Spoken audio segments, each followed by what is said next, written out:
Strength from Weakness. Chapter 12.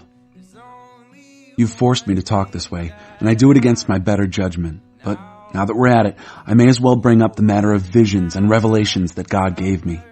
For instance, I know a man who, 14 years ago, was seized by Christ and swept into ecstasy to the heights of heaven. I really don't know if this took place in the body or out of it. Only God knows. I also know that this man was hijacked into paradise. Again, whether in or out of the body, I don't know. God knows. There, he heard the unspeakable spoken, but was forbidden to tell what he heard. This is the man I want to talk about. But about myself, I'm not saying another word apart from the humiliations.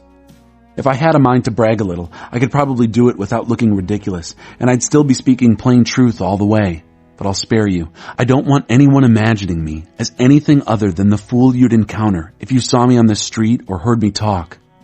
Because of the extravagance of those revelations, and so I wouldn't get a big head, I was given the gift of a handicap to keep me in constant touch with my limitations. Satan's angel did his best to get me down. What he in fact did was push me to my knees.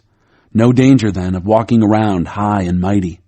At first, I didn't think of it as a gift and begged God to remove it.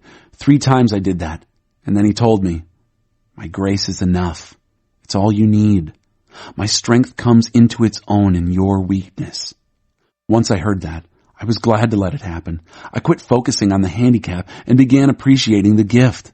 It was a case of Christ's strength moving in on my weakness. Now I take limitations in stride, and with good cheer, these limitations that cut me down to size. Abuse, accidents, opposition, bad breaks. I just let Christ take over.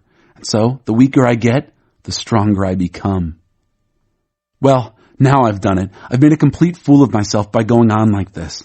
But it's not all my fault. You put me up to it.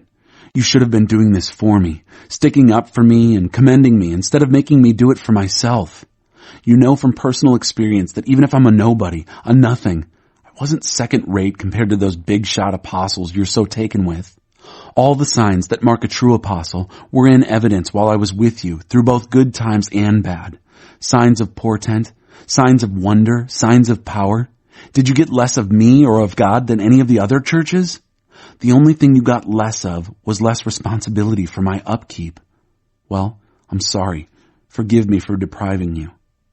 Everything is in readiness now for this, my 3rd visit to you. But don't worry about it. You won't have to put yourselves out. I'll be no more of a bother to you this time than on the other visits.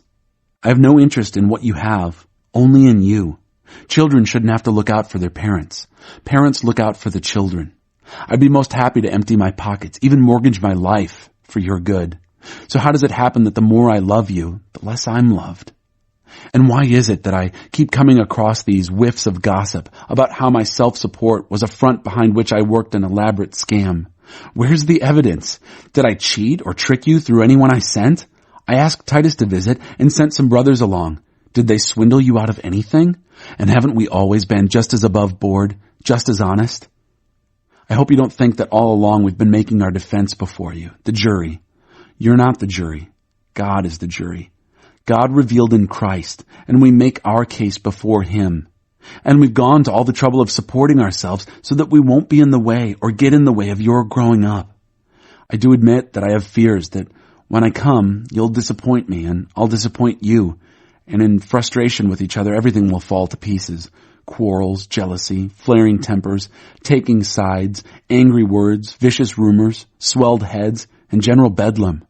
I don't look forward to a second humiliation by God among you, compounded by hot tears over that crowd that keeps sinning over and over in the same old ways, who refuse to turn away from their pigsty of evil, sexual disorder, and indecency in which they wallow.